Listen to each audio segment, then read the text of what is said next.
大家好，歡迎大家睇三元易學坊。今日係12月30日，2025年嘅12月30日嚇。咁咧就仲有一日咧，就踏入咗呢一個新曆嘅2026年啦。咁新嘅一年嚟講咧，喺呢一度首先祝大家新年進步，身體健康。咁跟住嚟講咧，就同大家先傾下偈先啦。有偈。若果懂得人嘅制心，調伏呢幅野馬，個野馬係代表咩呢？就係個妄心啦，便是上根嘅利智。修行就係修正自己嘅行為、思想、見解同埋個念頭，做個正正當當、俯仰無愧嘅人。為錢忙，無智忙，眼瞎盲。蝸牛國內真何事？火石缸中記此身。隨貧隨富且歡喜，不開口笑是痴人。能把奉獻當作一種快樂，咁樣你所到嘅地方呢，都一定受到好大嘅歡迎。文謗不露，雖讒嫌天分天，如舉火焚空，終將自熄。文謗而露，雖考心力辯，如春蠶作繭，自取前面。人於改過，不可因循退縮。小者如芒刺在肉，速為決刺；大者如毒蛇齒子，速予斬除。人間嘅大智係在於洞悉本身嘅弱點。不易過嘅人，每天都擁有新嘅生命。向天掉一把斧頭，一定會墜落地下。誹謗第二啲人，只會傷害到自己。沉默就係誹謗最好嘅答覆。好啦，同大家傾完偈之外呢，就有冇發覺係好疲倦？咁因為呢，喺聖誕節嘅假期期間呢，都冇得休息啦。首先就另外嚟講就年尾啦，年尾呢就批流年呢比較多少少。另外因為呢就海外嘅朋友呢，佢哋對農曆新年嘅觀念呢就係比較上冇咁重啊。咁所以呢家嚟講就嚟2026年呢，海外 booking 即係批命嘅朋友呢就稍為多咗一啲咁樣。咁所以呢就近日嚟講都有少少攰。咁好啦，同大家講下啦。咁因為咧都仲有1個半月啦，因為明年嘅農曆新年咧就喺年初一，應該係2月17號啊。咁仲有1個半月啦。咁以往嚟講咧就話生肖啊，或者講呢一個通勝嘅地母經啊，或者咧就冇咁早出嘅。今年咧就好似早咗啲咁樣。今日嚟講咧就間先同大家講個話題啦，大家都熱烘烘嘅話題。供燈嘅朋友咧，我哋就會舊燈嘅朋友咧就會私底下會發呢個 message 俾大家，就係話睇下你幾時上嚟即係再續燈，或者咧就幾時過嚟咧就點燈。呢個再點燈嘅時間嚟講咧，就應該就喺1月嘅第2個星期開始㗎啦，都因為咧每年嚟講都係話喺農曆新年之前嗰2個禮拜咧就比較熱鬧啲嘅。可能咧就一日咧可能通常係禮拜6日啦，咁佢哋得閒啦，一家大細上下嚟還埋呢一個庫咁樣。咁所以咧我哋就安排喺供燈咧，就喺呢一個1月份嘅第2個禮拜開始啦，一般嚟講。但係因為有啲善信咧，可能嘅話呢個時間唔得閒咧，就其實都已經開始咗。不過咧，我就驚咧，就係話個時間上面咧，就大家因為星期六日咧先比較得閒啊，積咗喺呢一度就唔係咁好啦。大家可以同阿師兄咧就聯絡。另外嚟講咧，因為超度法事或者超英法事啊，或者還陰債嗰啲咧，亦都會去到呢個大概係農曆嘅12月15左右度啦。跟住嗰2個禮拜咧就會收爐啦，即係咁講，即係接近農曆年嚟講咧就比較少做超度嘅法事嘅咁，但係真係有一年咧就曾經試過年29都做咗一次，因為有啲特殊嘅原因啦咁樣。咁啊，大家嚟講咧就另外嚟講，今年咧就會推出咗呢個，其實都好想做噶啦。不過的起心肝咧就做咗一個咧就係叫做咧3盒嘅5行嘅手鏈。咁啊，亦都大家嚟講咧就係話你要將你嘅手環嗰個話俾阿師兄知道，因為咧我哋就下個禮拜咧就會影一啲比較靚啲嘅相，因為產品已經製造好啦。咁啊，亦都係話我哋係 tailor make 嘅，即係手工為大家去設計你本身嘅5行同埋咧3盒。嗱，3盒嘅豬咧就定咗噶啦。譬如嚟講，你係屬老虎啦，咁啊屬馬啦，咁啊屬狗啦咁樣。咁我哋有3粒豬就係人五戌啦，咁樣。咁啊，另外一個嚟講咧就係我哋本身嘅朱雀。咁樣鏈咧就好靚嘅，即係設計得。咁啊，當然啦，我哋用嘅水晶咧就水晶珠咧係較為好少少嘅。咁如果大家嚟講咧都想帶一條3盒嘅手鏈去助運嘅話，可以同阿師兄聯絡啦。咁啊好啦，跟住嚟講咧就差唔多啦，有啲活動就講咗啦。咁啊嗱，另外嚟講咧就1月24號咧，咁我就會喺沙田咧有一個機構咧就有一個講座嘅，咁佢哋就比較中意聽12生肖嘅運程。咁如果大家嚟講有興趣嘅，都可以 walk in 落去。咁我就同主辦機構咧就講一講，如果沙田區嘅朋友咧都可以去聽一聽嘅。咁啊係應該嚟講就係暫定咗係11點到1點鐘咁樣，咁啊跟住可能有少少答問環節啦咁。咁啊詳細嘅情況咧，我哋就可能會喺下一次咧就會同大家講時間同埋地點。咁好啦，講完呢個我哋有咩活動之外嚟講咧，咁我就慢慢同大家講一講咧，就係話喺網上咧就鬧得熱烘烘係乜嘢咧？就係赤馬紅羊劫啦咁樣。咁啊，其實咧命理都係一個統計，咁啊歷史亦都係一個統計。咁啊每逢行到赤馬年，即係丙午年啦，紅羊年，即係丁未年咧咁咧可能會有啲唔好嘅事會發生，而且嚟講咧就即係呢個明年嚟講啊，啱啱嚟講踏入咗九運嘅第2年、第3年，咁所以個火就相當之旺嘅。如果用呢一個玄學嘅推論咧，咁應該嚟講咧就同一個戰爭啊、爆炸啊、火災啊，咁咧就有相關聯嘅。咁即係話平時呢啲都會有㗎啦，好似一啲零星嘅軍演啊，或者一啲零星嘅戰爭啊咁。最近嚟講咧，泰國同埋柬埔寨邊境嚟講，就係呢啲屬於零星嘅戰爭啦。就好快就嚟講咧，就已經行埋大家傾一傾嘅啦，傾一傾個和平嘅解決方案。咁啊，另外一場戰爭打到依家嚟講，其實都好似停咗好耐下嘅，就烏克蘭同埋呢個俄羅斯咁樣。咁啊，雙方面提出嘅和平方案嚟講，大家暫時都唔接受。咁啊，可能喺過咗呢一段期間咧，好似靜咗咧，咁去到呢一個赤馬年嘅時候嚟講咧，就可能又恢復翻，又打過嘅咯喎。咁我哋今日嚟講咧，就會同大家睇一睇咧，就做咗一個少少嘅歷史嘅統計。咁喺我哋中國咧，即係我哋梗係講中國嘅歷史啦。咁喺呢個赤馬紅羊呢兩個年份裏邊咧，即係曾經咧係發生咗啲比較大嘅事件。咁好啦，因為咧就每60年咧，其實都遇到一次嘅。如果最近嗰一次嚟講咧，就係講到1966年啦咁樣。咁啊，國內啊發生咗一啲事件啦。咁一陣間我哋咧就講到呢個歷史推呢個歷史統計嘅時候咧，就會同大家講下少少呢樣嘢。咁咧同時間嚟講咧，咁啊有一啲即係玄學家啦，咁啊即係以往比較古少少嘅啫。佢哋就見即係喺呢個命理嘅統計裏邊，或者歷史嘅統計裏邊咧，會發現到咧就係話凡是一個大嘅機構或者國家嘅掌舵人啊，或者掌權人嚟講咧，好似嚟講咧有少少被詛咒或者有啲魔咒咁樣咧，就係話個政權傍落啊會。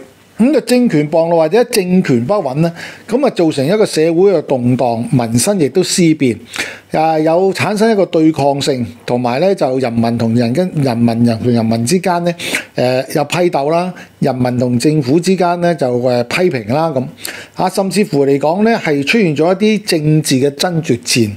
咁啊咩叫政治爭奪戰咧？就話可能咧就有一個政治領袖咧會被拉下台。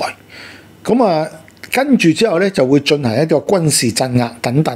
咁呢啲事件嚟講咧，聽落嚟講係屬於一個異象啦。咁但係嚟講喺赤馬紅羊呢兩個年份裏邊咧，喺中國嘅歷史裏邊咧，亦都係出現咗咧係相當多嘅類似嘅政治事件嘅。咁好啦，喺首先講嗱，公元嘅255年啊，公元前嘅255年咧，當年就係丙午年嚟嘅。咁啊，哇，好遠啊，真係好遠啦。係西周嚟講咧，就俾呢一個秦昭王咧攻伐，而且最後被滅嘅。咁啊，西周公咧嚟講投降啦。咁啊，最後嚟講咧，亦都係成為咗秦始皇統一嘅一個叫做基礎啦。咁跟住嚟講咧，就係公元前嘅195年喎。咁嗰一年嚟講，亦都係丙午年嚟嘅喎。咁啊，漢高祖劉邦咧就駕崩啦。咁啊，駕崩嚟講，即係走咗啦，死咗啦。咁啊，呂后嚟講亂政啊，大家如果讀歷史都聽過下啦。呂后亂政嘅時候嚟講咧，係對姓劉嘅，即係咁啊，劉邦係皇帝啊嘛，姓劉嘅後裔就進行咗大肆嘅滅絕同埋屠殺事件。好啦，跟住嚟講咧，就係公元前嘅714年丁未年，公元前嘅74年係丁未年喎。嗱，漢昭帝咧駕崩，咁啊劉賀登基，但係登基咗27日咧就俾人廢除皇位喎。跟住漢宣帝咧就繼位，咁跟住嚟講咧就係公元前嘅15年啦。咁啊，大家亦都聽過王莽篡漢啊嚇，王莽咧就被封為新都侯。趙飛燕咧，嗱、這、呢個歷史人物喺粵劇嗰度成日同埋粵語長片都聽過，到歷史都聽過。趙飛燕咧聽講話咧可以喺手掌上面跳舞啊，好巴閉啊！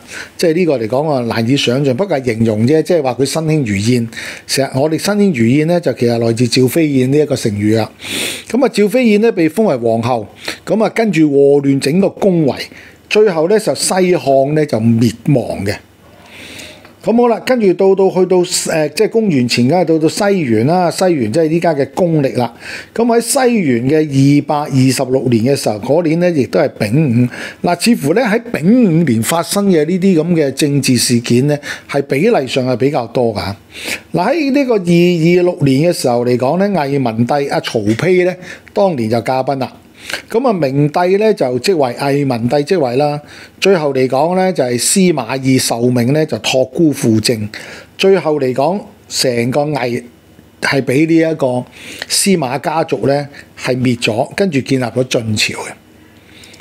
咁跟住嚟講就係西元嘅286年啦，嗰年又係丙午年喎。晉惠帝咧喺東宮啦，五胡亂華喎。之後嚟講咧，就南北咧就分裂咗，咁啊發生好多禍事啦、戰禍啦等等。跟住落嚟就係西元嘅646年啦，武則天啊，大家都好熟悉啦，中國第一個女皇帝進入咗後宮，為大唐一個好短暫嘅時間咧係改朝換代，種下咗禍根嘅。跟住落嚟嚟講咧，就係話西元嘅766年啦。發生咩事？安史之亂幾乎造成呢個唐朝滅亡。咁啊，跟住落嚟就係呢一個西元嘅826年，亦都係丙午年喎。唐敬宗咧就被呢個宦官所殺啦。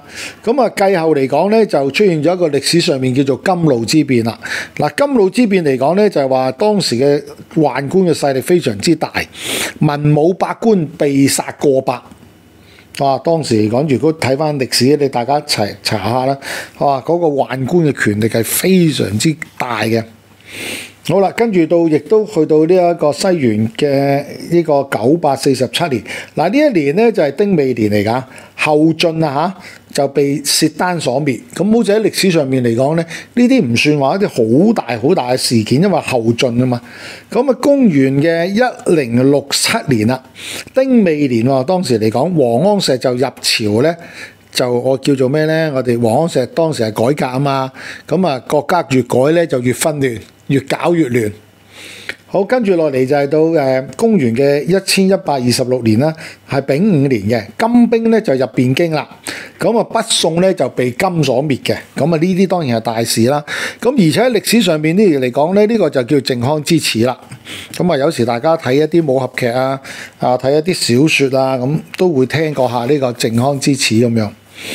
咁好啦，我哋略略咁講過喺整個即係喺歷史上邊嚟講咧。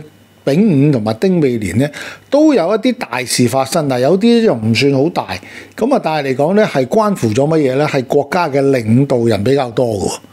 大家如果冇發覺到頭先我所讀嗰個即係嗰個歷史嘅統計咧，全部都係跟一啲我哋叫做咧喺歷史上面在位嘅領導人有關。一係就被殺，一係就駕崩，一係就被拉落台，一係就政治紛亂、社會民生動盪。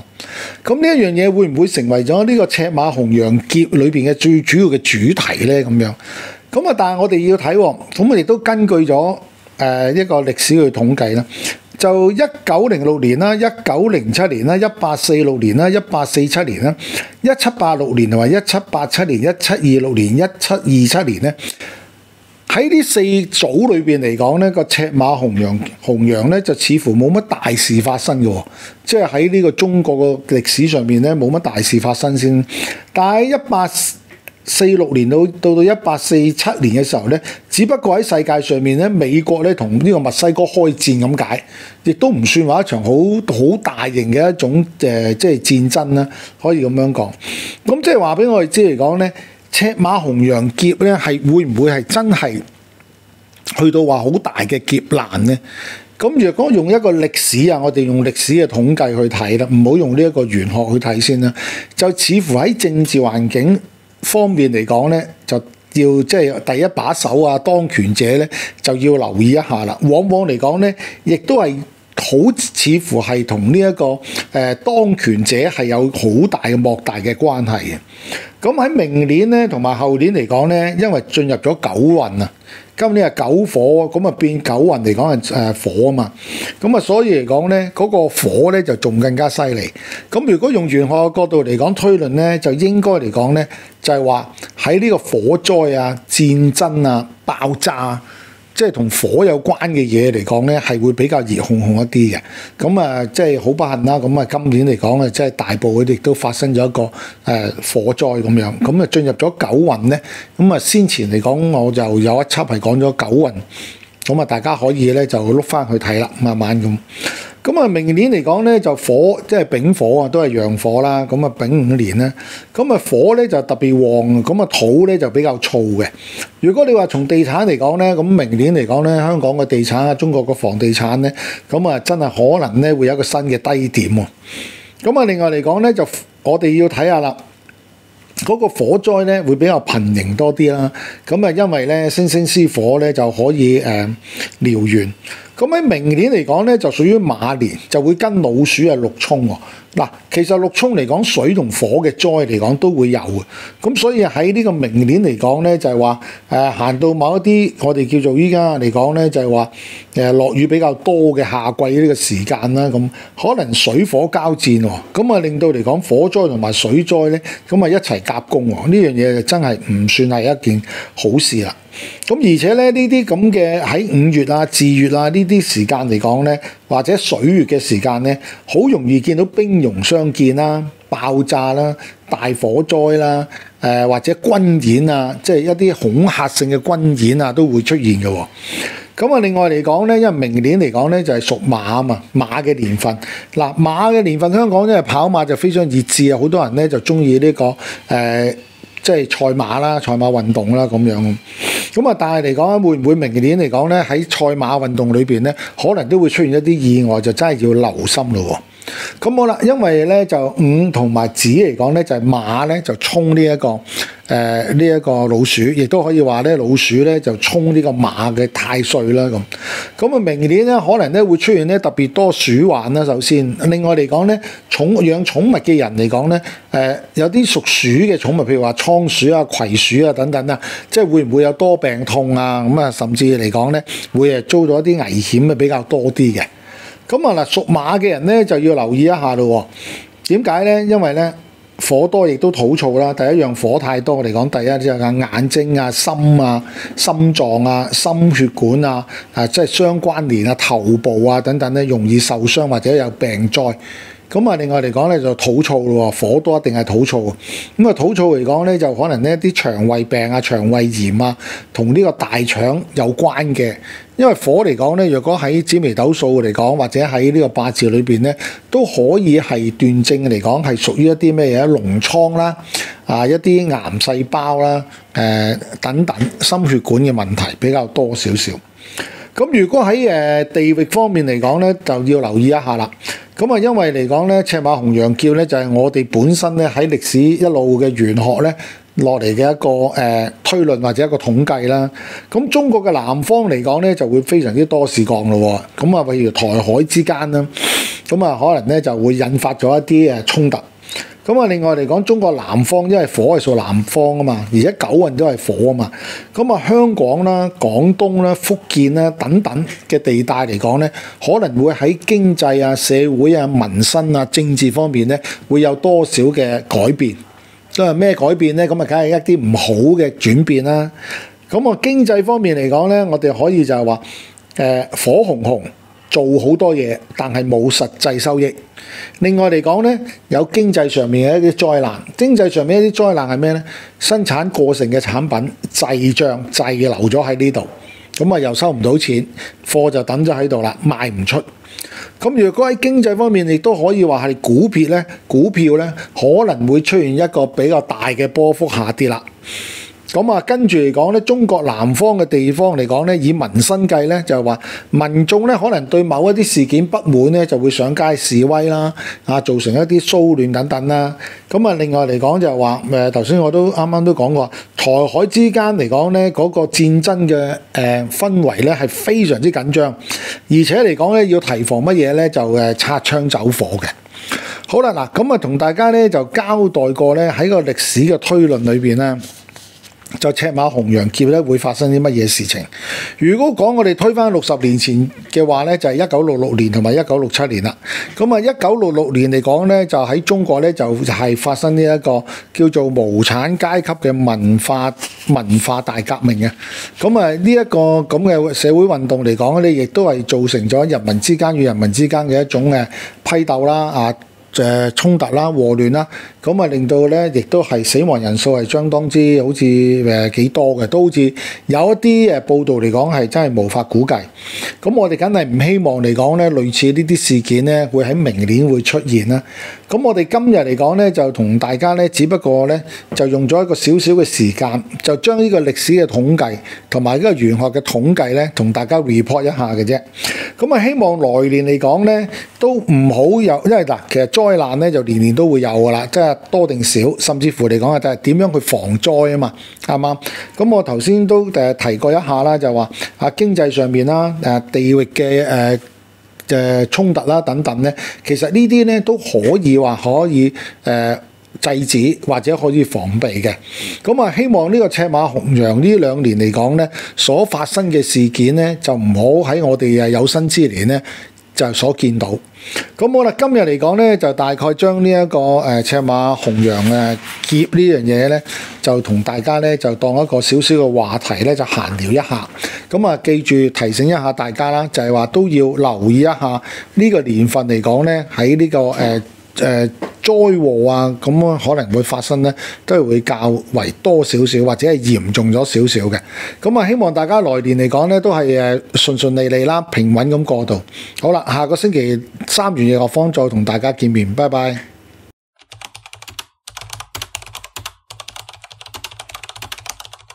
影片到呢度咧，真正完結啦！麻煩大家幫手支持一下我哋嘅影片製作團隊，呢個支持係免費嘅，只需要點讚、留言、分享就可以啦。如果你想睇到更加多即時同埋有用嘅新聞及資訊節目，我哋建議你立即免費訂閱我哋嘅焦點 FM TV 呢一個 YouTube 頻道。多謝支持。